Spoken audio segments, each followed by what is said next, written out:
台北市真歹停车哦，伫4档前就推出限时的停车价，一届是当上侪停15分钟哦。万讲民众办公还是外送的奥多拜哦，会当暂时停车。也毋过有真侪民众是认为讲15分钟上过底咯。台北市交通局嘛决定讲7月20开始哦，要对15分钟改做上久会当停40分钟。 内湖区公所前的机车停车格大字写限停15分，希望满足外送机车也是民众处理公事短时间停靠的需求。不过，这个实施差不多4年的做法，民众敢真正用得到嘞？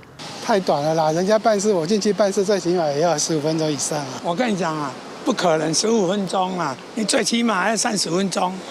所以你觉得不实用了？啊，我连停都不要停。 若做要去银行，也是去公家单位办公室抽号码牌的国家等电梯，15分定定无够用。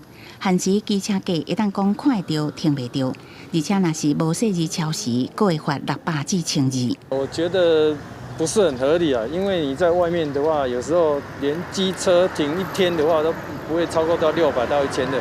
台北市包括人较侪的树林夜市啊、北一路、松地路4周围等30位校区，也是商店较闹热的地点，拢总有233架限停15分的机车格。市政府顺民意变动检讨，到7月20，拢全面调整为前20分内免费，20至40分钟内收费20块，也就是一届上侪当停40分。大概有80%以上的民众，他停放的时间大概会是在20分钟左右，所以我们这次就调整为机车限时停车位为20分钟。敢若去年统计，台北市限时停车格超时所开的罚单就1925件，今年到5月底已经开1129张。7月20新措施实施，未来若做超过40分，同款也是会罚。